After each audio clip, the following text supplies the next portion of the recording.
gentlemen. My name is Asad Lalji on behalf of Avid Learning and the Consulate General of the United States in Mumbai. I'd like to welcome you all.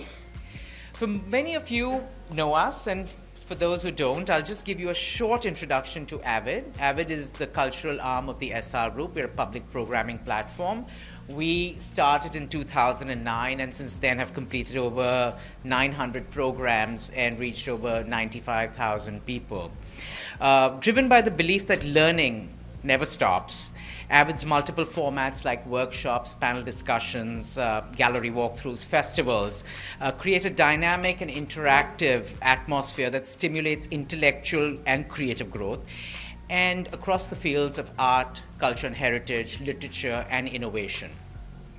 Avid's vision is to invite more people into the conversation about the arts and culture by deepening its multicultural learning experiences through sustained partnerships and by diversifying our programming through new spaces, programs, formats, approaches.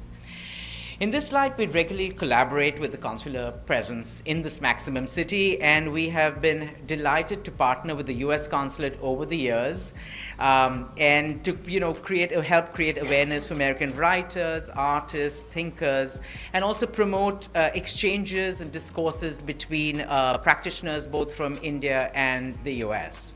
Some of our recent collaborations with the U.S. consulate include we co-hosted the artist residency finale, Arcs of a Circle, in this very room last month. We had presented Padma Lakshmi at the Kalabhor Arts Festival last year in the literature section. In this very room, Steve McCurry's book India we did in collaboration with the U.S. consulate. Filmmakers like Mary Dorr and Martha Adams, conversations around fearless filmmakers were using their craft to highlight social injustices. So we thank you for those collaborations and look forward to many more. So to the task at hand, welcome to Future Global Leaders, where the world meets India. On our panel today, we're very privileged to have actually corporate leaders, a foreign policy expert, an artistic director from New York, a financial author, an economic officer. The impetus for this talk actually was Bharat Joshi's book, Navigating India, the $18 trillion opportunity. Books are available there for sale. I hope you'll all have bought a copy or two.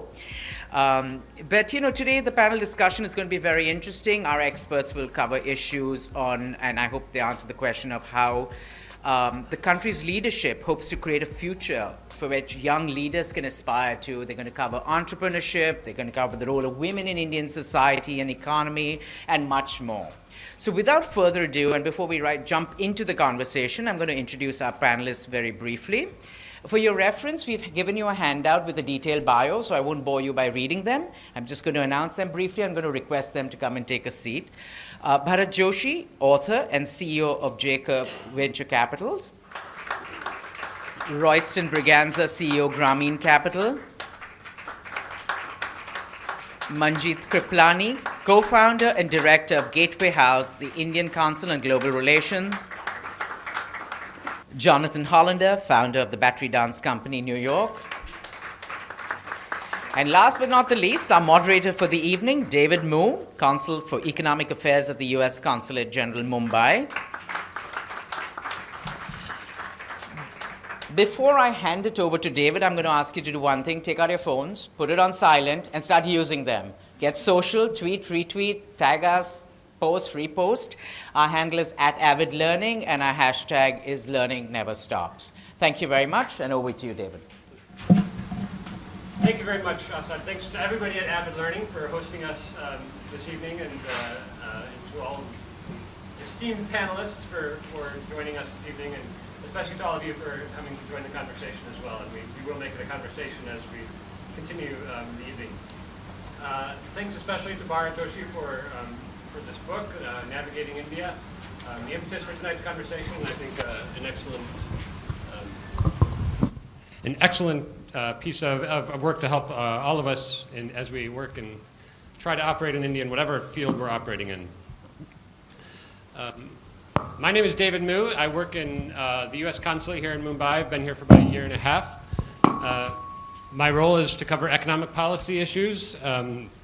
And I've been trying to come to India for many years, so I'm excited to finally be here and working in here. And I came just for the food, but as it turns out, I love working here for many other reasons. It's especially a fun time to be working in India for the U.S. government. As our ambassador said yesterday, the shared values between the U.S. and India are a really important and fundamental part of all that we do. So I'm going to use my note card for this because I don't remember them all yet, but Ambassador Juster listed individual liberty, hard work and enterprise, open societies, human rights, the rule of law. All these things are fundamental values that we share that help us work together moving forward on our common interests. And common interests include a growing economic relationship between the U.S. and India, which is a bit of the focus tonight, but I think we can talk more broadly about how our countries can work together around the world. The title of the book, of Bharat's book, refers to an opportunity. In India's leadership has set a goal of reaching $20 billion, which is $18 billion more than today. So 8 trillion, sorry. I was thinking in crores, but $18 trillion of growth over the next few decades. And we can quibble about the numbers, but the vision is important there. That it's aggressive and optimistic and exciting. But the title of the book also hints at the challenges for those trying to be a part of that exciting story. You don't just get to sail in and take a bunch of profits home and be successful without a bit of navigating. So this book and this conversation tonight will help us talk about how you navigate the challenges to reach those opportunities. We'll talk a little bit tonight both about the obstacles and the opportunities, but I want to focus a little bit at the beginning about the opportunities.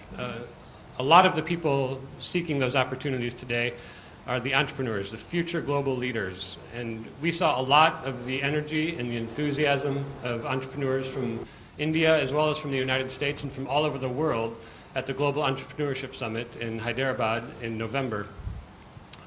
And that summit especially focused on the role of women entrepreneurs, is another thing I think we can talk about more tonight. But enough from me. I want to pass it on to our panelists, and starting with Bharat, talk to us a little bit about entrepreneurship and innovation and how the future global leaders are sort of taking us forward using these new tools. Thank you, Dave. Thank you all for being here. It's a pleasure and an honor. Dave, I think for Indians, entrepreneurship is instinctive.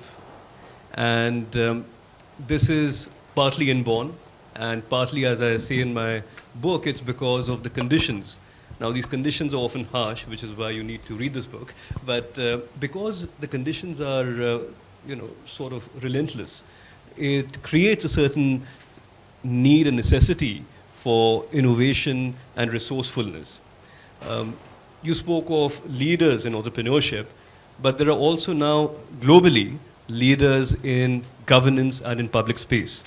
At the PIO, Persons of Indian Origin, event in Delhi a few days ago, Pravasi Bharatiya Divas, there was also a forum of PIO parliamentarians. And these come from everywhere, from the US to New Zealand. At least 2 of these European PIOs are now heads of state. The prime ministers, elected prime ministers of Ireland and Portugal. Now, their folks went to those countries, or they went to those countries because they were entrepreneurial. So being entrepreneurial, to my mind, is not merely having a business, right? There's a certain type of enterprise in whatever it is you do. Secondly, I think the Americans have got something right. So we call it Startup India, but in 2012, I think, when you started the Jobs Act, it was very tellingly called Jobs, where it expands to jumpstart our business startups. And I was among the first to say that the Indian government has realized rather early that entrepreneurship is the best jobs program there is. You see, because our biggest challenge today, and we all acknowledge, is employment. Employability, but also employment and livelihoods. The capacity of any economy to create jobs, formal jobs, employment, is finite. Whereas the capacity, the economic potential of any economy is virtually infinite. So that's also where entrepreneurship for us is a necessity, just as it is a necessity to be entrepreneurial. So I think I'll stop here. Yeah, that's a really good point. I think that necessity drives innovation, and Indians are especially, it seems, adept at taking advantage of the opportunities. The Global Entrepreneurship Summit, I think, also highlighted another growing trend, and that is the willingness and the ability of the United States and India to cooperate not only on things that impact the United States or India, but on things that impact the world. This was a Global Entrepreneurship Summit and brought together people from all over the world. And we just see an increasingly important role for the U.S. and India to work together in all parts of the world, in this region, in all parts of the world. Manjeet, this is something that you and your folks at Gateway House spend a lot of time on, I know, looking at how we're going to work together, how India works together with all kinds of countries and the geoeconomic relationships. So tell us a little bit more about what you see as that in that vision from your perspective. The U.S.-India or generally? Both. Well, the U.S.-India bilateral, as you know, is really never been better. We have to acknowledge it, and it is, I think, one of the key relationships just because our countries are so alike. And if people ask me, what is India like? People complain about, a nice world of old elite India has disappeared, and the truth is, yes, it should disappear because it belonged only to a few, and now India belongs to everybody, the way America belongs to every citizen. And so we will grow into that similar kind of country, and it's a good thing because we will have entrepreneurs, and hopefully we'll have an open environment. So I'm very hopeful, and I'm particularly hopeful, since we're talking about future leaders, of young people using and seeing America as a model. And so the kind of demands they will make, instead of just migrating, because more and more young Indians like to stay home, they will start demanding the same conditions that the US has at home. And really India at the moment works best because when there is a political demand, it will create a policy solution. I hope that that is going to start happening increasingly so. I don't know, all of you may have read The Economist did a cover story on its Asia cover yesterday that talked about India's missing middle classes. And I was a bit outraged because it had so many missing statistics. And it was so wrong on so many of its observations that it made one feel that India is this lost cause of kind of a country with only 10% rich people and the rest, all these masses. None of that is true. What is completely unacknowledged is that a vast part of India is actually middle class. This city of Mumbai is a middle class city without affordable housing. Everybody has, even in the slums, everybody has a vehicle, what they call a vehicle, and it could be a two-wheeler, even a cycle, but it's a vehicle. They have an insurance policy, they have a job, or they're entrepreneurs, and they just lack formal accommodation. The younger generation is all educated, they all feel completely equal, and God bless urbanization, and I hope it happens even more, because it destroys differences. And so I'm extremely optimistic. We've seen this in China as well. Of course, the communist societies are quite different. But India being so deeply traditional and in the past caste-based, that having this kind of equality is very uplifting. And I think you probably see some of that, and so do you. And it's not just India, it's really happening across South Asia. It's happening in Bangladesh with the younger generation, and technology is extremely helpful. So I'm optimistic. I enjoy that optimism and I share it. And Royston, I know your organizations are working a lot to address some of the places where there are still gaps for the people that maybe have a two-wheeler but don't necessarily get to go to the best schools or have great health care and all kinds of other challenges they face. And we can talk more about the challenges, but talk to me about your optimistic vision for this, for the 60, 70, 80% of India that maybe doesn't enjoy all of the perks of modern life quite yet. So I believe optimism is the common thread that seems to be running across all of us, and definitely so, I think, at the bottom of the pyramid. I was just sharing a global statistic that came out of a McKinsey report. And probably we've seen the shift of India being the global laboratory for social innovation and social investment over the last 10 years, shifting to the global leader of social innovation and social investment. And I think that trend has really become very pronounced because probably we're the only country which has the critical mass that can really take a pilot and put it into a mass sort of vehicle to be able to reach public markets. For example, literally in the last 12 months, we've seen 3 IPOs of investments for social enterprises that were working in affordable health and financial inclusion. Now, that probably changes the paradigm when it talks about impact investing or social enterprises at the bottom of the pyramid. Traditionally, one would look at it as CSR and donor funding and grant money as being able to create a difference, and that has a role even today. But what we're seeing very clearly is that move across the continuum, and probably Grameen Capital India was born out of that desire to say, how do we connect enterprises that are serving the excluded populations with mainstream capital markets? And McKinsey did a report about 4 months ago for us in the impact investing space, and we realized that probably the returns that investors got on impact investments, on investing in social enterprises, were higher than the average returns that even commercial vehicles and instruments got them. That's definitely not the selling point of investing at the bottom of the pyramid, because then that's when mission drift happens and when you have all incentives sort of that get completely distorted. But the reality is that there is a real opportunity, and when Prahlad wrote his book about the treasure at the bottom of the pyramid, I think very clearly we are seeing that play out, where I do not agree totally with Manjeet, and I think that's healthy as well, right? Is when we're saying that, whereas Mumbai is a middle-class city, and I think there's a lot that we do not see. Whether you're talking Joburg or Cape Town or Mumbai, there are large swaths of invisible populations, and that's in the cities and more pronounced in the villages. And therefore, how do we attract people to remain in the villages? I think both Bharat and Manjeet talked about getting Indians to come back or Indians not to go overseas and give them a US lifestyle in India. But I'm saying, how do you give them a good quality of life in the villages?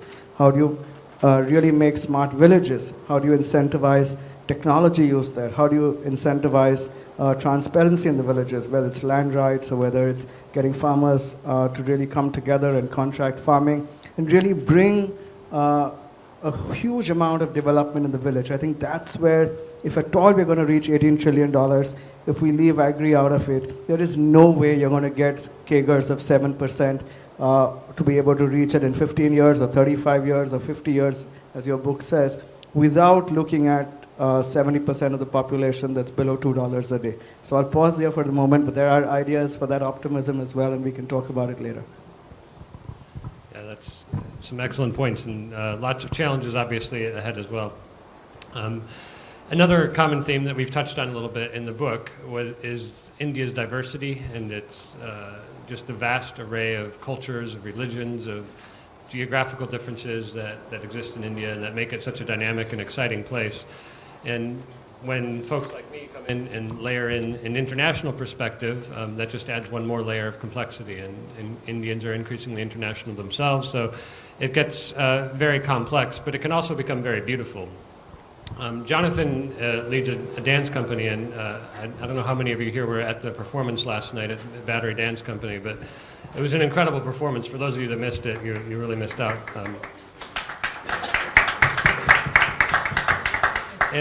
But I thought that one of the things about that performance is that it provided just a really moving expression of the way that when you bring the best of India and the best of the US together, it becomes something more beautiful than either one on its own. So it was really excellent, and Jonathan's been working to bridge the gaps between India and the US for a long time. He first came here when you were 16, I think, as an exchange student. So he's got a lot of experience and a lot of time seeing this go back and forth. So talk to us about how you see sort of that dynamic changing over the years you've been working here, and what you see for the future and who's going to take it forward.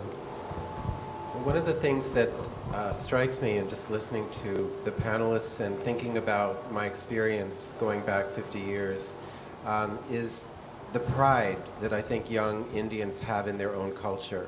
I think that that's something that has really changed a lot. um, I would mention that the chief dance critic of the New York Times, when he wrote his review of the great peaks in artistic creation and performance in the year 2017, mentioned 3 Indian dance performances out of 10. And I can take you back about 25 years when I was bringing C.V. Chandrasekhar and Malika Sarabhai and the Javeri sisters around the United States and encountering editors of major newspapers that said, well, we don't really cover ethnic dance. So, you know, I think the issue of pride for young people in approaching their own brilliant legacy of culture is something very, very important. It's a motivator. So it would keep people engaged in their own country and their own culture and what can they bring to it. There is an outpouring of talent in the dance field in India that is really unparalleled in the world. I mean, India has something to be proud of with 8 distinct classical dance forms. There's no other country in the world that can claim anything like that. So, but I saw that when I was a Fulbrighter in 1992, but I didn't see that Indians themselves had the pride that they should have in such a legacy. But what I also see is in the world, Indian dance performances, Indian dancers, Indian musicians, in festivals, in performances all over the world, and people really researching, following, and appreciating these art forms. So, I mean, that's something to reach for, and something that I think will motivate young people. What I think is the biggest barrier is some of the infrastructure and administration in some of the cities where somebody who wants to really do something, wants to build something, wants to create festivals or performances, somebody reaching up is pushed down by corruption, by people who are running institutions that really don't have the background or understanding or passion for doing so. So this is something that I'm a self-starter. I built a dance company out of nothing. Nobody told me I could do it. And in the United States, I was able to do it. I mean, I'm not saying it was easy. It was extremely, extremely hard. But I knew, I mean, I don't think there were the same forces against me that I feel that my peers here have had to fight against. You know, sort of infighting, competition, really, and the physical infrastructure of theaters that are not well kept up and that are run by people who are not arts managers. There is no, I don't know that there's an arts management sort of pathway here. So this is something that I think could, you know, there are things that could be done here that wouldn't be that complicated, that would make life easier for artists and for people to move up. Can I respond? And you're absolutely right. You know, we need a lot more of that, only because there aren't, when you travel across India and people say, what do you want to be to young people? They'll say, oh, I want to be a doctor and engineer. But those are just words that they know. They really have different dreams, but they are not able to articulate it because there's no established pathway. And someone who knows dance doesn't think that they can be a dancer because there's no way for them to know what path to walk on. So yeah, that's really important. No one around them to support that. That's right, that's right. Another message that came across in the performance was the powerful role that women can and should play in all aspects of society. That's another theme that ran through the book as well, that there's many parts of Indian society that Bharat laid out in the book that women maybe aren't able to participate as fully as they should. Can you talk to us a little bit about how that is changing and will change in the future and how important it could be? Thanks, Dave. So this is more or less a nuanced issue. So not only is the participation of women in our workforce bleak, it's actually been falling off. So I think something like 20 million women have left the workforce in the last couple of decades. Now this is both good and bad. Sometimes it's good because in some cases, and the book explains this, so I won't go into too much depth, women are giving up income for dignity. So there are certain types of jobs they will not do or they will not want to do anymore. So I think socially it's a fantastic thing. Economically, not great, because now we want to achieve all of these hugely ambitious goals, but doing it with only our potential workforce is trying to win a game with one arm tied behind your back. So I think for that reason we need a lot more participation. Also, I think this ties into a couple of other things that Jonathan mentioned. I think there is increasingly more of a democratization, not just of what you are allowed to do, but also allowed to hope. So the book mentions this audacity of hope. So now these young, very bright kids have the highest ambitions. If they go into a job, they want to see themselves as the next Indira Nooyi at PepsiCo or Satya Nadella and so on. And that's new. Also, if they want to just start their own thing, they want to be the next Flipkart or Amazon or Battery Dance Company or what have you. This also is new. Also, the pride that you talk of in our own culture. So I think that is all, I think, a very positive progression. So it was said until not very long back that Indians flourish in places like the US, where they don't have these impediments. And now you see this is explained in through some metrics. It's hard to put a metric around everything, but we have this World Bank's Ease of Doing Business, EODB rankings. And we've steadily been rising up those. And in the last 2 years, I think or 3 years, we've gone up some 42 rungs on those rankings. It's still embarrassingly low overall in the league tables, but you see the trend is in the right direction. What this does is, as things change for the better universally, it creates the conditions for greater participation also of women. So it starts actually at a very early stage. More girls in school, more girls going from school to university or vocational training centers. Out of those, more in the workforce and staying in the workforce. And in the book, I quote this one organization in Delhi, for instance, and in Gurgaon, who are enabling women to come back into the workforce, albeit part-time, who dropped off due to maternity and other events. So there is a change. There's a lot more to be done for sure, but there is a change.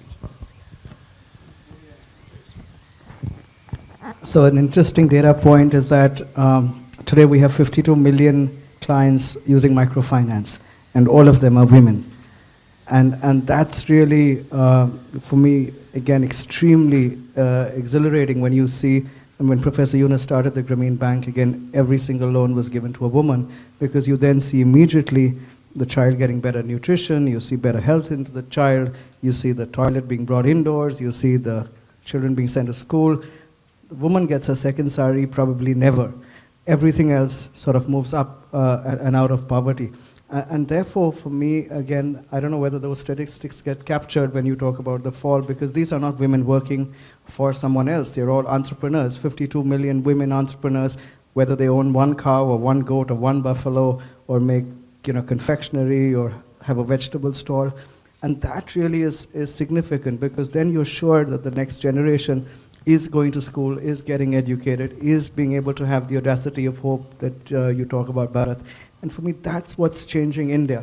India's changing from the bottom up. And really, that's where the hope is coming from. While there are great indicators at the GDP levels and ease of doing business and all of the other numbers that are being bandied about in air-conditioned rooms, in the real dust and heat of India is where hope is being born every day.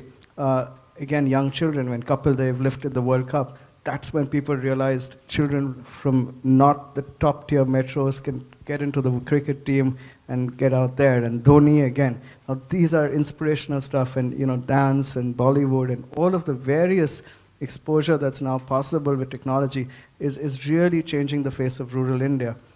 So one of the interesting ones, again, is Rural Shores, which has started a rural BPO. So people don't need to go out of the villages, and there's a BPO setup which is now working off the cloud and able to do all sorts of work for young people There's another called Coders Trust, which is teaching them basic coding and then getting onto ELANs. So there's just a huge amount of excitement in the rural economies to be able to create that fillip for women entrepreneur, and then the next generation thereafter. At the risk of continuing to mansplain about women's issues, Jonathan, I'd love to hear your thoughts as well. I know you work a lot with the youth of India and both women and men, but tell us what you see from that generation. I'm just trying to think about how to tie in the fact that this afternoon, one of my dancers, after performing last night, spent 4 hours at a facility, a government facility, working with girls who had been rescued from the trafficking. And we began working in this area in 2014 in Delhi and Badlapur. And, you know, a lot of times groups like ours that want to explore innovative ways of using our art to have social impact, we're sitting in a room having a brainstorming session and we're coming up with an idea. The question is, will it actually work? Is it somebody's bright idea, or actually when you execute, does it create the impact you want? And I had the honor and pleasure of watching young girls, and actually boys as well, working with our artists. The methodology we use is called Dancing to Connect. We started in 2006 in Germany, Cambodia, and the United States. And the idea is that we don't stand in front demonstrating anything. We elicit movement and elicit creativity from the participants themselves. So the question is, girls who have been abused physically, can they reclaim their own lives, their own bodies, and use them creatively?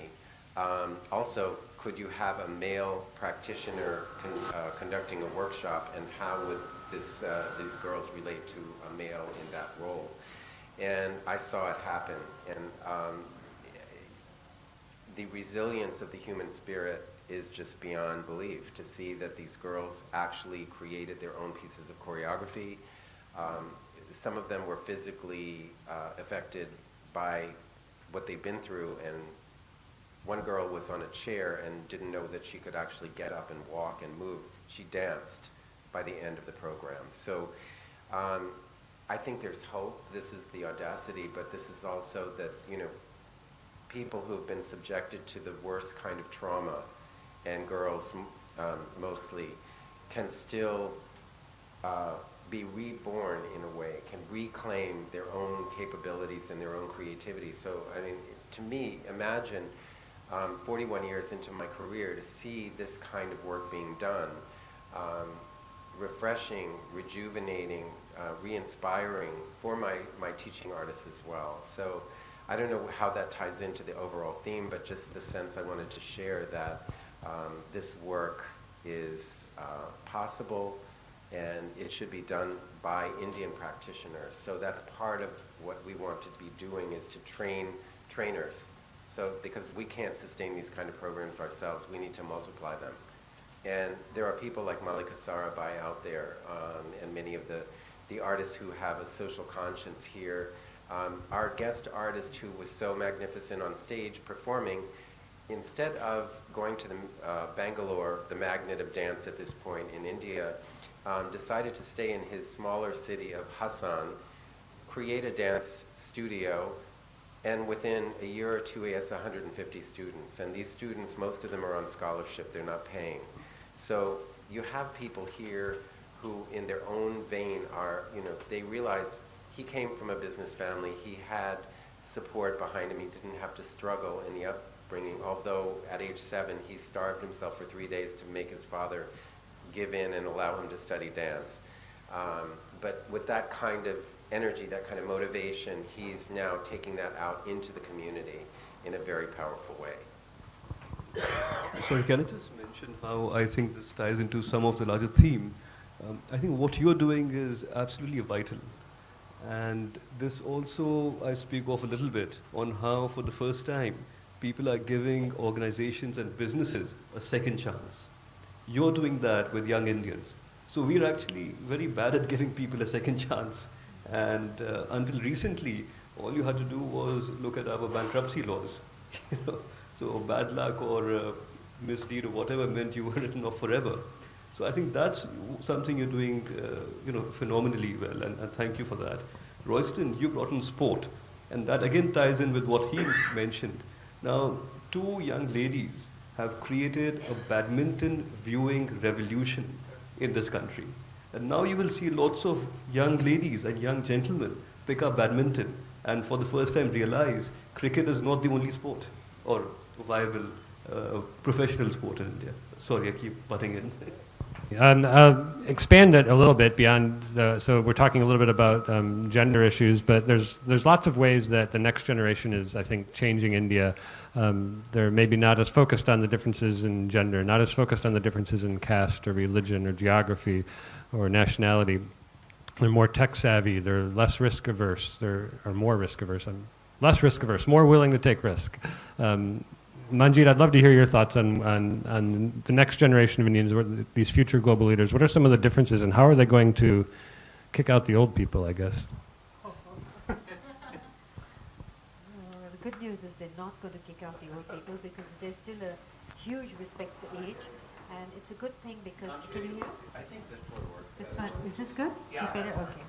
And I think because young Indians still respect age and look to age, and age has the money, so they're wised up about that, I think. All I can tell you is that we two women started a foreign policy think tank in the vein of in the new path of institution building for India. So women are not just changing things from the bottom up, but they're also trying to do it from the top. And I can tell you there hasn't been in the world a foreign policy think tank founded by two women doing it. So we're doing pretty okay. But we do get lots of young people coming into our policy world. And I would say majority of people I talk to in my world have no clue what policy means. They don't make the connection between what they do every day and policy, and they don't understand that policy is the enabler than for what they do every day. But these young people, there's a huge generation, large generation of young Indians who are really interested in making India a better place. And they understand, can you hear? And they understand that it is, that policy is what makes the change. And so I know it's a very elite subject, but from the research side, they will go overseas, they come back, they have a place to come to at last.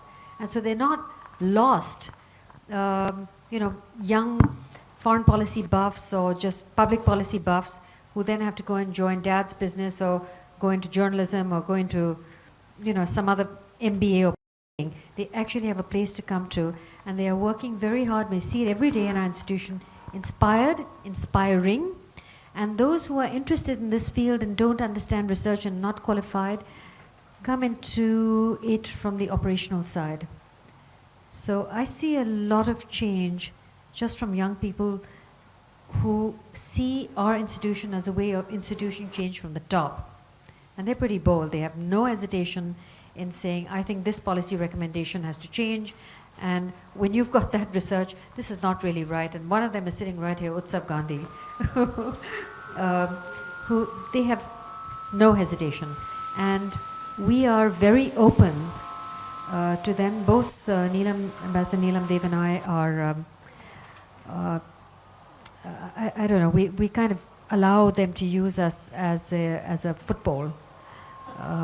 Yeah, it's important, and they shouldn't feel that just because Neelam is an ambassador, they can't talk to her, and they do. I mean, sometimes she's made to work for them, and it's a good thing, and that's how we feel. So. It's maybe a good example for the rest of the world to try to follow, to have some more women leading foreign policy think tanks, to get more women at the table as well. Excuse me. Another aspect of the generational change coming along is the tech savviness that I mentioned. Royston, I'd like to hear your thoughts on how technology is driving some of the change for all aspects of Indian society. I think it's a good segue from the point that was being made earlier by Manjeet as well. I think we're seeing a lot of bright young people coming out of campus and not waiting to go to the big banks and to the big offices and really ready to take on the world. I think job satisfaction, if you read the recent Pew's report survey, is rated top among people coming out of campuses globally. And so if they are able to find, they really care. And so if they're able to find something really meaningful and something that they can really add and be additive in the world economy, not just in dollar terms, but in real terms, then they're not holding back. They're getting out there. In fact, I've been to, we've set up a social business chair in Fukuoka University in Japan, in California State University, in Milan, in Scotland. So we're seeing whole chairs on social business and impact investing. And I'm not talking about young people in the mainstream pockets as well, but people really wanting to make a difference. And policy is right up there. I mean, in India, one of the biggest complaints I have really is the very siloed policy approach. I firmly believe that we have all the money in India that we need for all the problems of India. We do not need to go out and raise funding overseas for social problems in India. But you have the RBI talking about priority sector lending. You have SEBI, which talks about the social venture capital fund, and that's a policy we wrote for the regulator. You have the Ministry of Corporate Affairs talking about the 2% CSR, but each of them has different rules.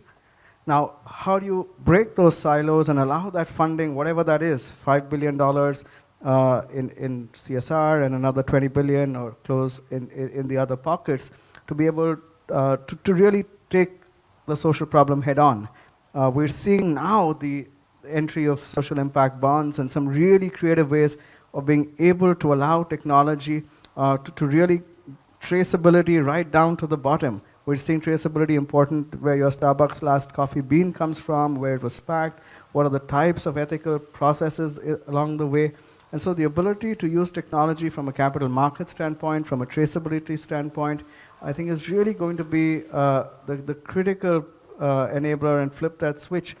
And finally, I see technology as being able to democratize access.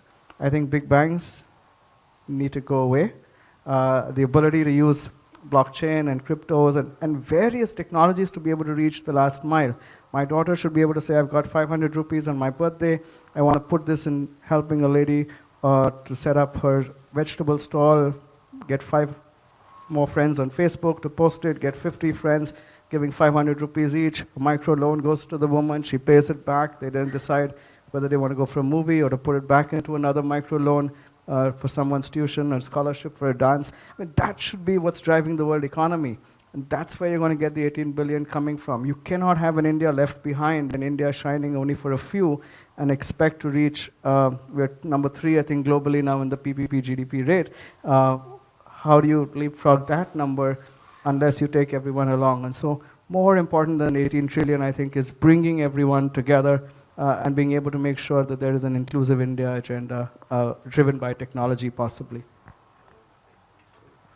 I just wanted to jump in on the CSR issue because I understand about the incredible power that this could have for social programs, but I also was very frustrated to hear that the arts are not part of the CSR initiative.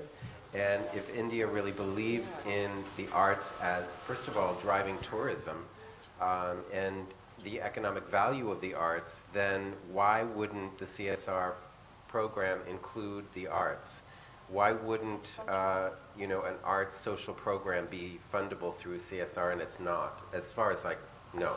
Culture was included. Handicrafts and all that, but I think Culture is included. Yeah, I think culture is included, no? It's not? But it's there. The young pilot introduced it last minute. That sounds like a good conversation over drinks afterwards. We'll try to sort that out. Yeah, I had the most provocative point so far. Unless anybody else wants to talk about technology, I'll change this.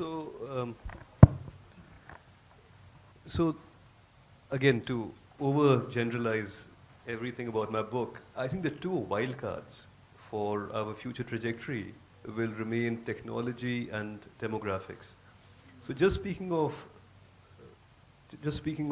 technology, I say it's a wild card because there's an upside and downside, light and shadow, right? So the light could be this, that technology is a huge enabler and can be such an empowering tool. So for the first time, and this is because of super cheap data rates in India, M-governance and e-governance has really gone to people who earlier we thought would get left out. Because now, consumption of data and generation of data is becoming more about voice and video. And the Wall Street Journal, I think, did a piece on this, on how those who are unlettered can simply speak into their phones instead of typing out, and also just see and hear instead of reading.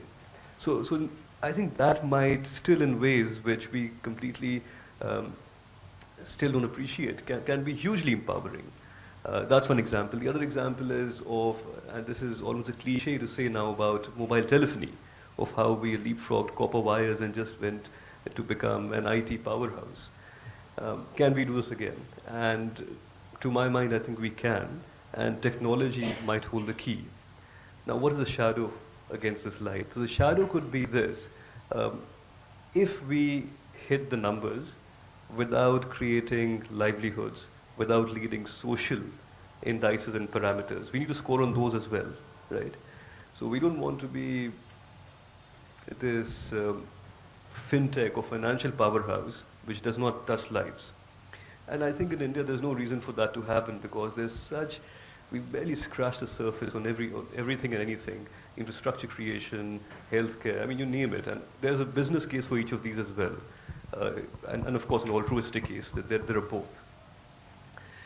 So we still don't completely know. I think we need to fathom AI, IoT, Industry 4.0, and all of these confusing alphabet soup of technology. Can we repeat what China did a generation ago? Or will we have manufacturing growth, yes, as a share of GDP, without creating jobs and enhancing productivity and so forth? So I think that's, so tech, I'm still not sure what will happen, but I allow myself to be optimistic. On CSR, you know, we're all sitting here thanks to SR CSR. So thanks for that. But not all companies use it as well as SR does and as Asad does, because he does include culture. And so they are able to do it. If you really want to, you can. Well, you put me on this panel, so. Exactly. so if you really want to, you can. No one's going to stop anyone from using CSR for culture. It's just you have to really want to. On technology, actually the most impactful technology in the world, Apple, iPhone, apps, nice, not necessary, but nice, it's been helpful. But really the key technology, and it has come out of India, not only the software outsourcing revolution, which was really the wave of globalization that took place after the multinationals sent everything to China, but India Stack. I don't know how many of you will remember know India Stack. Okay, there we are. So India Stack is what has enabled financial inclusion. It's the Aadhaar card with the bank account and with the government services delivery on it. And this is an astonishing technology. It's an architecture or layers of technologies that have been put together by a bunch of people in Bangalore and government public sector companies, which is going to revolutionize the world. It's not only going to get 70% of India the services it needs, because all of us in this room, every single one of us, has bought our way out of real India. We've privatized our lives. We're not connected with government at all, whereas the majority of India, every day they get up in the morning, from the time they get up to the time they go to sleep, they are dependent on government services. And India's Stack has made government services easy to deliver and easy to access. This is now becoming India's #1 export. You don't hear about it because people are not talking about it, but every country in the continent of Africa, in Southeast Asia, Russia has a very good government delivery system, but this is amazing. It's even useful in the United States. So I think we'll see this technology is going to change the world. It's going to be the next wave of change. Excuse me, one last thing, and only maybe Roger will remember this. Do you remember the Simputer, Roger? Yeah, so before the Palm Pilot came out, there was the Simputer that was exactly like a Palm Pilot, and it was developed in the Indian Institute of Bangalore, Institute of Science in Bangalore, and one of the developers is still alive. He was actually, anyway, he's a professor there. And the reason it never took off, they used not voice, but they used symbols. So it crossed languages. The farmer could use it because it used symbols. And the only reason it never took off is because we just didn't have the hardware manufacturing base. And we never thought to send it to Taiwan. So Bharat, you mentioned two wild cards. The technology was one and demographics was the other. And your book talks about the interesting dynamic in which India has surplus labor and plenty of people that need jobs, but also has a talent shortage. Explain that to us. Yeah, so I did this piece for the Wall Street Journal, and I think the title explains the entire concept. It says it says trainable is the new employable, right? So there is such an issue of employability in this country because our education system really needs to be fixed. Not only that, we need to fix some of the socio-cultural constraints that it's very silly to impose these on ourselves, self-imposed entirely. I may be a fairly high-earning diploma holder, but say if I want to get married, I'll be down the pecking order compared to a lower-earning degree holder. So we have this funny hierarchy of, and we are of course degree collectors. As a people, we love this sort of thing, and so those things need to be fixed. I know we're working on this apprenticeship model, and but there's so much that really needs to be done there. Why is demographics a wild card? I mean, that's an easy one to explain. We have the world's largest working age population, the world's largest English-speaking population, and this is particularly, I think, significant in a time where most of the world has a silvering populace. The challenge, however, is this, that if we are unable to gainfully employ these young people or provide them livelihoods, it could regress into a serious problem. There could be law and order concerns. There could be all kinds of social problems, and of course, then that if you want to be hard-nosed about it, then of course there's an economic cost to that. But I think it's for many other reasons and bigger reasons. It's absolutely vital that we address this. So this demographic dividend could easily become a demographic time bomb. So I quote Yogi Berra in the book. I say, I mean, half in jest, he says, when I come to a fork in the road, I pick it up. So we are at a fork in the road. Either this young, bright and dazzling, vibrant population will find the next future leaders. It will find the next great ideas, the next solutions for the world, India Stack and so on. Or it could become a bad lesson. So who knows? This might be a complete non sequitur, but speaking about China and India, in China, every city has a huge new theater complex. There's not enough talent and not enough program to actually put into this proliferation of buildings.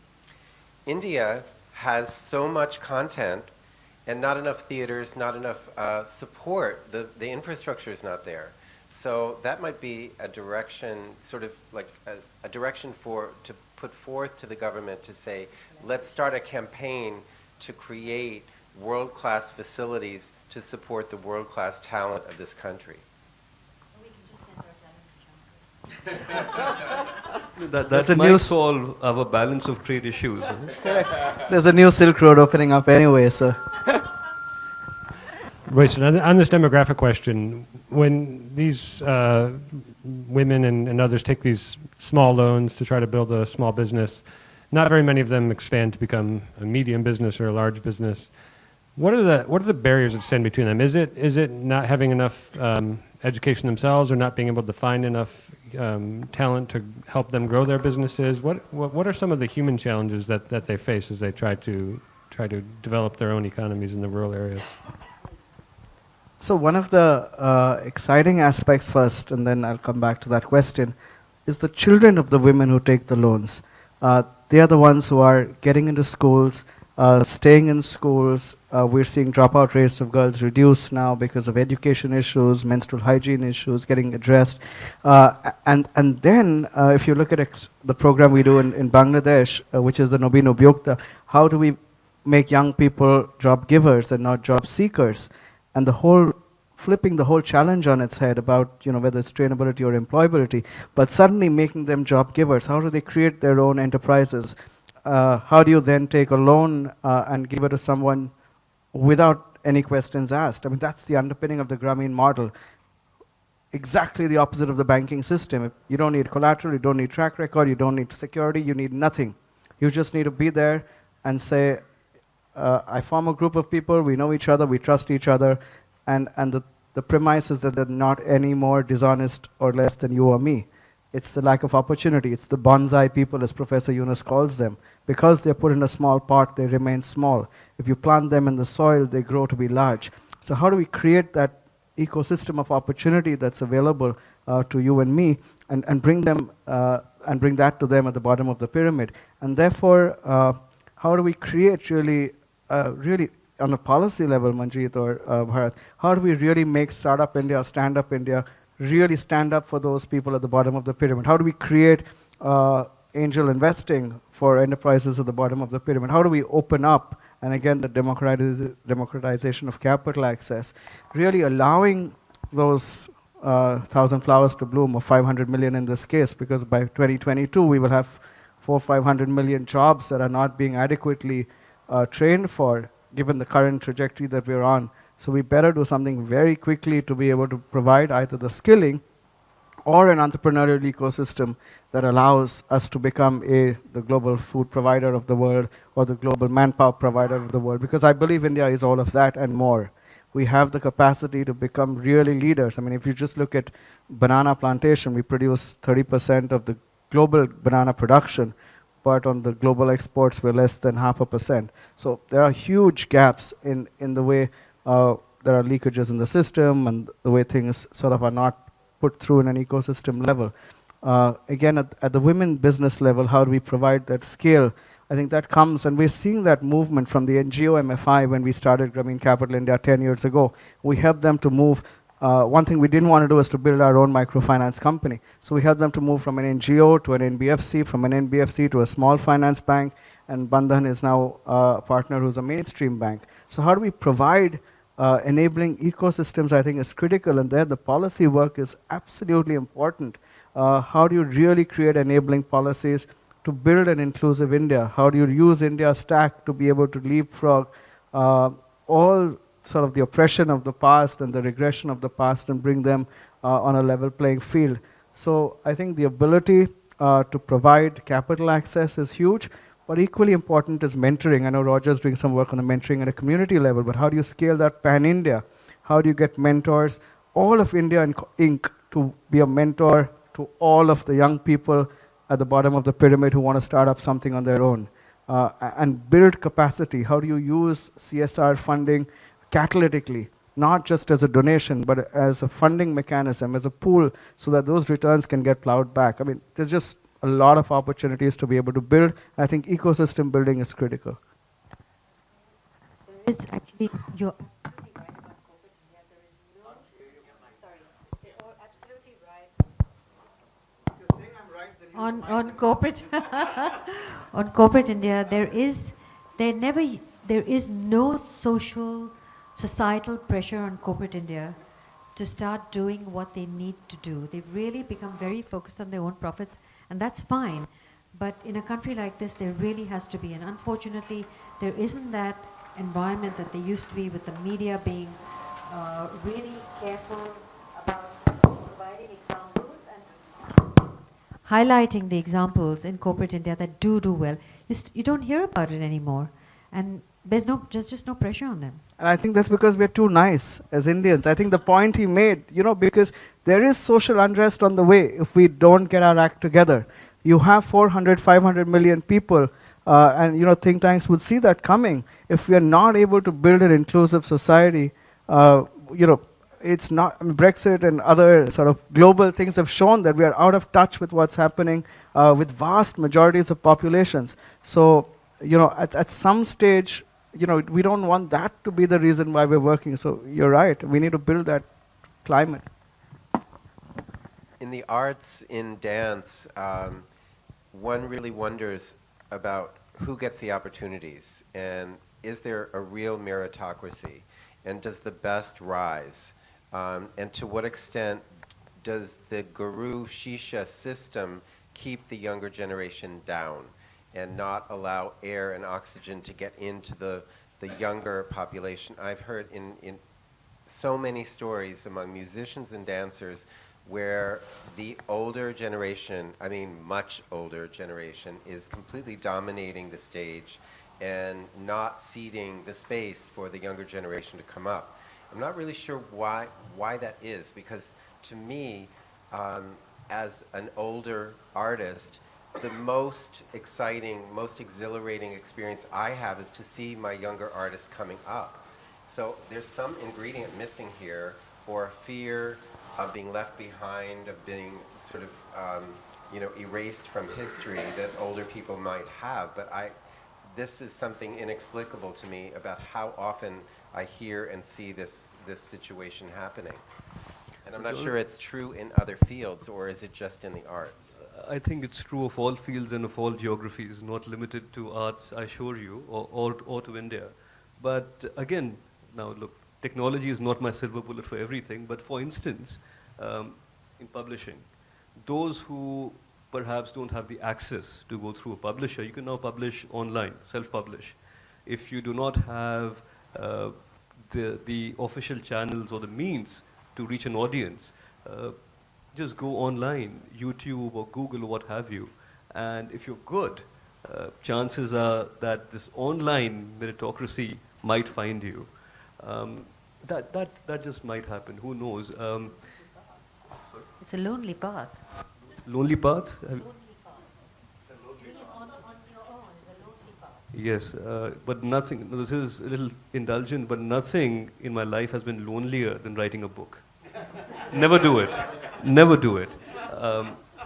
To your point, Royston, and yours on CSR, now again, CSR for some companies, now this sounds maybe not the most altruistic, but you know, in the fine traditions of enlightened self-interest, companies are actually using CSR to comply with the legislation and also to fix some of these issues. You know, now employability is an issue, and there are companies which have through CSR taken up training. Now they can't do it as an in-house project, mind you, but in creating a wider pool of employable talent, they also do gain.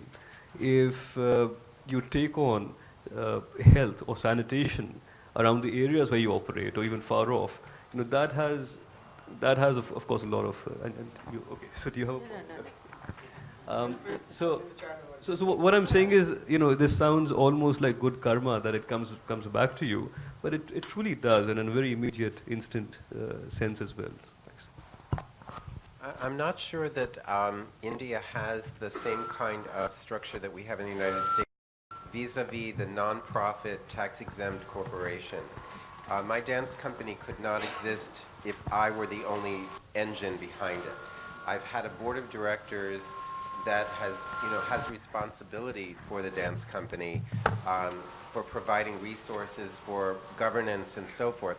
This ties in with that lack of arts management training and so forth, but it's the community behind an artist, the community that celebrates an artist, and the community that feels responsible for keeping you on mission and bringing in ideas and resources. So that might be something to think about as well, to support the arts community with a structure, not only the training of arts managers, but also the feeling that community has a role to play.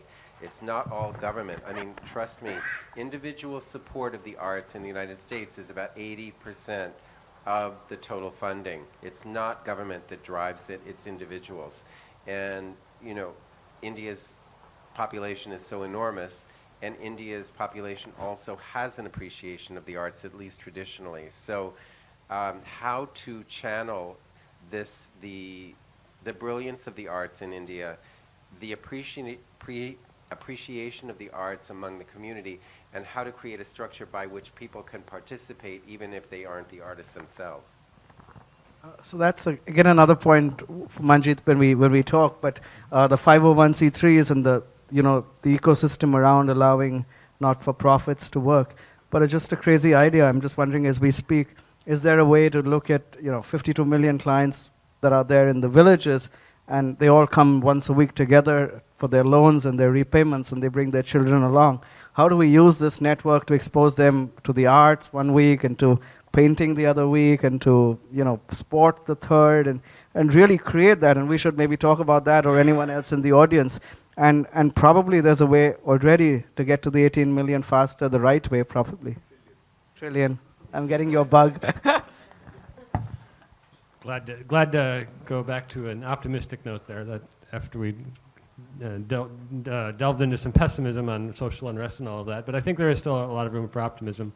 Sorry, can I just quickly clarify? So now I've flagged these points off, but look, in full disclosure, the book is an optimistic book, and I'm not suggesting there's some major unrest fermenting somewhere in the country. So look, we do complain, and we are argumentative and all of that, but also I was having some very interesting discussions with some of my more learned friends, and they said that there's this theory about how when you discuss something, you in a way you mitigate the probability of it happening.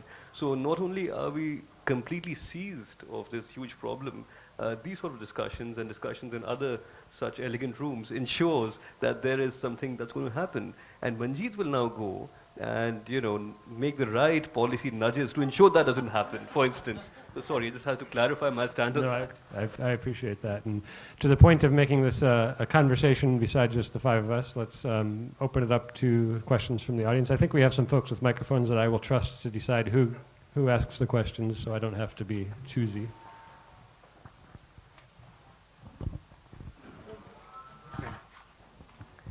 Hi, Bharat. Ninath Karpe here. I just was kind of struck with your word, audacity of hope. Just a quick question on that. How important is technology in actualizing the hope, realizing the hope? And what is the flip side of the hope not being realized?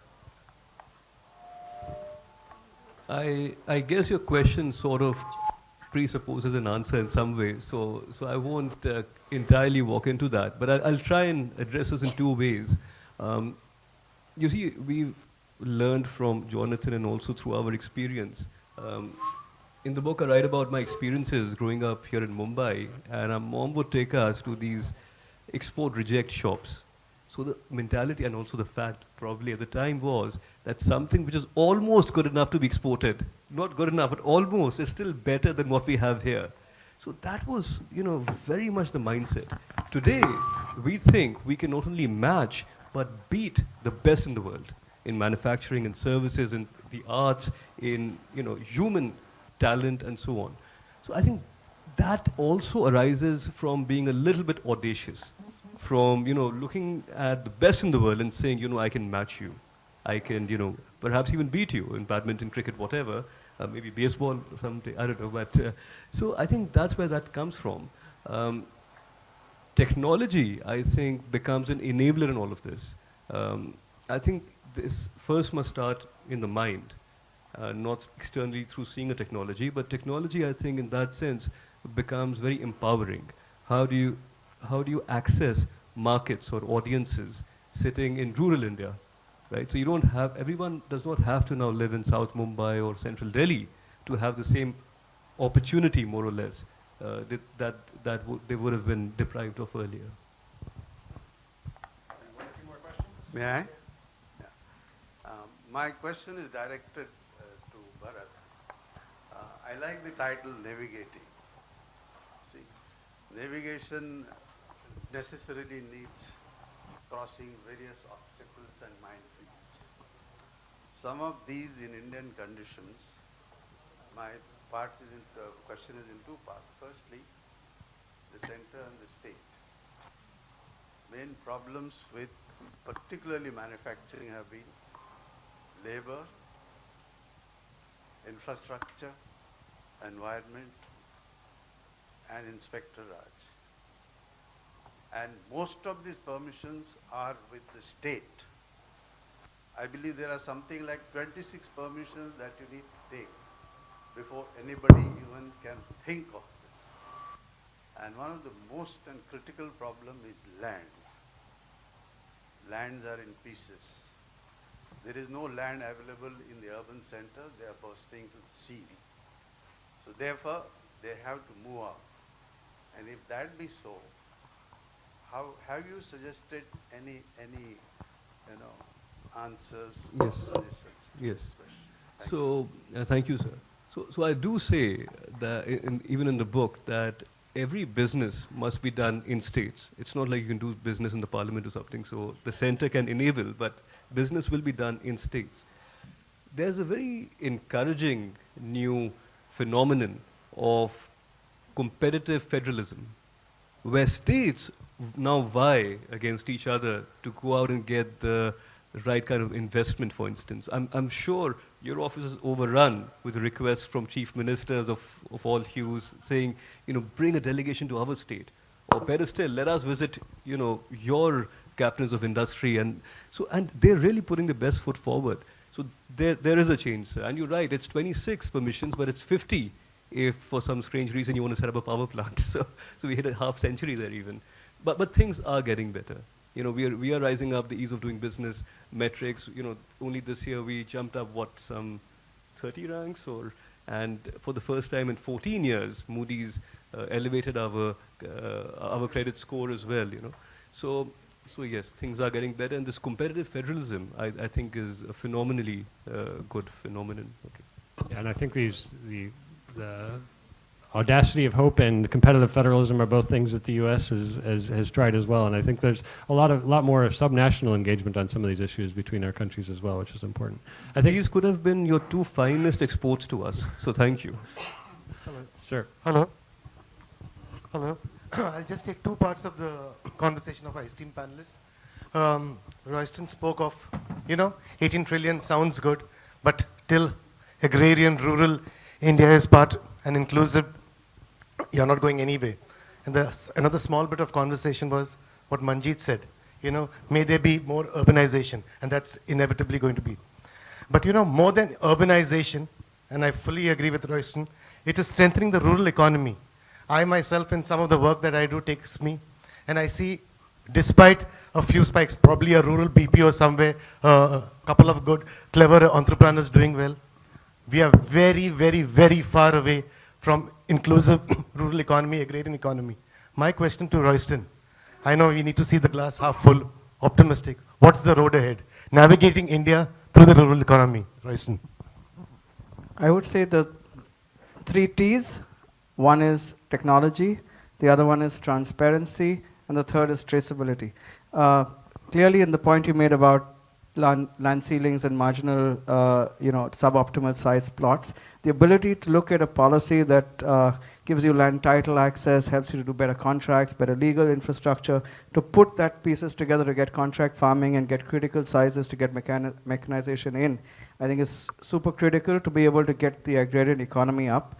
We're seeing probably China and the US both investing as much in agriculture today as they did in industry in the 1930s. To be able to bump it up in the 1930s and really come as global leaders, a lot of investment went into industry at that time. And we're seeing a lot of investment in agriculture in these two big players. And they want to be probably the suppliers to all developing countries in the next 20 years. As a think tank, again, we need to see those sort of signs of the times. And what do we need to do also on the agricultural front? So one is probably on the on putting transparency into land parcels and helping more agrarian, contiguous land masses. The second is traceability. I think one of the, trends we're seeing now is organic, the ability to trace right to the farmer, the produce, the quality, the packing, all of that. So if we are able to build cold chains, supply chains, forward, backward integrations to the agricultural economy, then we're again going to see a big fillip there. And then finally, in just terms of quality and the use of technology, the yields are pretty dismal currently. How do we get seed quality up? How do we get better yields, better productivity, and the ability, therefore, to really use technology? I mean, in Grameen, we have a tool where the farmer can take a picture of the crop. It goes to a university somewhere who an expert will tell him this is the type of pesticide you need, or this is the type of pest that's damaging the plant, this is the fertilizer that you need to use. The same way they can actually, I mean, getting aside from the agri topic, is to use a probe on the pregnant woman's stomach, and they say this is the type of challenge you're having in your pregnancy. So the ability to use technology at a very, very granular level to be able to leapfrog all the challenges we have on the health and education side as well. So I think the 3 T's, traceability, transparency, and technology will be able to bring us into fairly good keel. Thanks, Stephen. May I offer a couple of... No, you go ahead. I had talking about the traceability, especially of land records. Again, Roger, only you will remember. Do you remember that Roger remembers everything? Do you remember there was a program called the Bhumi program that the Karnataka government introduced in about 2002, and it was supposed to, all the land records are supposed to go online, and they had fingerprinting, iris scan, and then the whatever happened, it was 2006, and every 10 years ago it was all supposed to be done, and then it just suddenly died. What happened? State of government, I guess. But coming to the point that Royston made, if I may be allowed a comment. For many years, for several decades, I worked for the milk program, the dairy development program, that touched 250 million lives, 50 million farmers of Lamberton. And today we have that as a role model. And I'm delighted to see what Capital is doing, because one would just always look over at it's happening with milk, but 50 million, we have a long way to go to the billion population.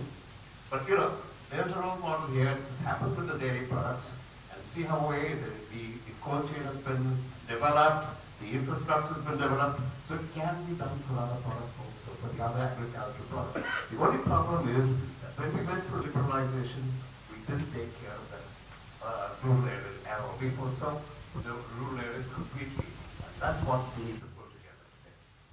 May I just add a couple of statistics to your point on agri?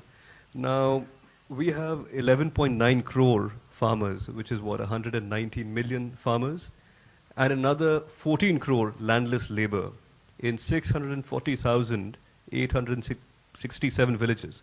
I'm very happy you asked that question, because all this hard work and no one asked me. Huh? and look, we can raise productivity, we can probably address this, and I have a few potential solutions. I mean, I'm not saying I have all the answers, but I have some answers. Huh? So, micro irrigation, technology, and vocational development.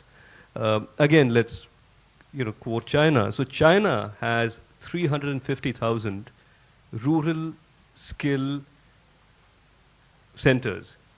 My own handwriting I can't read. Rural skill centers which offer 600 courses.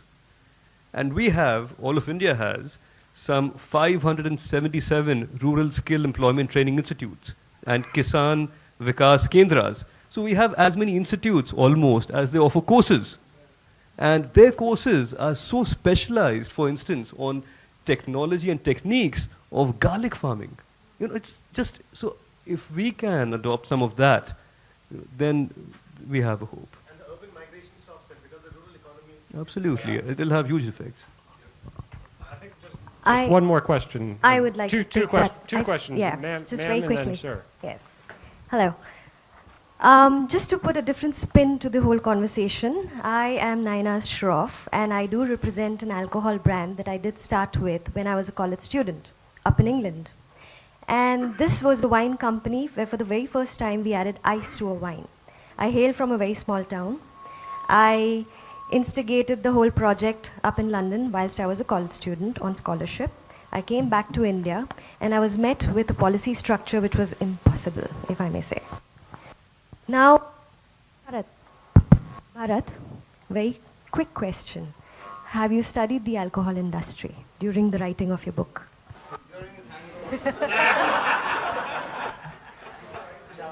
in a sense. Okay, so I'm going to touch upon some taboo subjects because alcohol is often not mentioned as it's supposed to be a prohibitory item in India.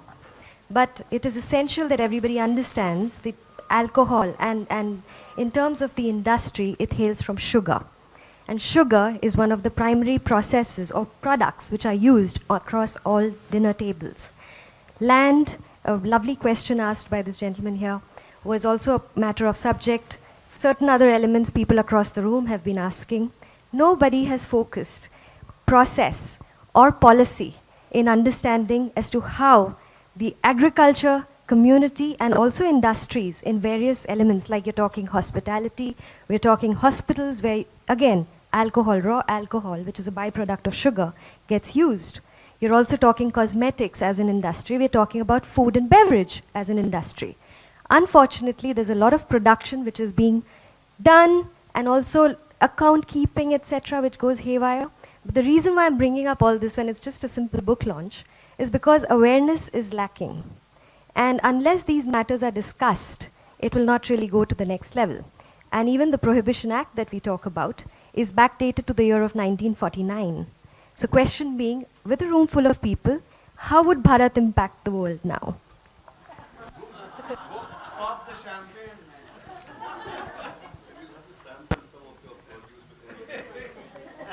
I think it's a great point about the interconnectedness of all of these things, and policy decisions can't be made in a vacuum. We're going to take one last question, and then we're going to close with a vote of thanks.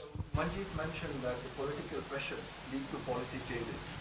Sometimes it's the visionary leadership that leads to policy changes. And the guts to bring about changes makes the difference. Now look at, I'm a banker, I'm telling you, almost about 70% of the Jan Dhan accounts are opened by women. 70%. About 65% of the Mudra accounts are taken by women. That's the policy difference. The LPG scheme, you have compromised your LPG to give it to somebody, is feeding homes today because that's where they are responding. Very enabling just now. Determined to change the country, and that's very helpful. But it doesn't mean that there should not be any pressure on the ground for pushing policy change. And a demand. It has to be because it's such a large country, 1.3 billion people, that it's very hard to create policy impact for everyone. The question. I will come to the one of the wild card ways. It is about the demographic changes of the youth population. I'm giving you a mix of the population which is going to be the biggest risk of this country. Today, if the population changes happens, in places where majority becomes minority, there are going to be social unrest, there are going to be law and orders. The European countries are managing that demographic mix of the population, and they are keeping that mixed percentage ratios. And if we don't do that, we are going to have major challenges. This is going to be unrest throughout. This is one big wild card. All you mentioned about culture. India was the literate country, completely educated, because they had a holistic education system. That education system was changed, and we never imbibed the Indian civilization and culture in our education. That has resulted in our value changes, in our culture not being part of a system, and there were gharanas and special institutes which protected the Indian culture. Even today, that culture is not there in the schools and colleges. I think that's the unfortunate part of it. Thank you. Thank you very much. I'm sorry we don't have time for any more. I know there's a few people that have been waiting, but I think it's time to close. And my colleague from the consulate here, the head of our public affairs section, Victoria Sloan, will provide a vote of thanks. So, good evening, everyone. And I have the wonderful task of giving the vote of thanks, and I hope I don't miss anyone here in my summation of the evening. The U.S. Consulate General and Avid Learning have had an ever-growing and rewarding association in the past few years and look forward to stronger relationships in this year as well. I would like to thank our partners at Avid Learning for hosting the discussion tonight. Special thanks to Asad Lalji and his team for putting this program together. I am grateful to each of the panelists, Bharat Joshi, Jonathan Hollander, Manjit Kriplani, and Royston Braganza, who spared their valuable time to participate in this discussion and shared their views with us. Thank you all for an enriching and stimulating discussion. Last but not least, I would like to thank my colleague David Moo from the U.S. Consulate Economic Section for moderating the discussion, and to all of you for being such a good audience. Have a good evening.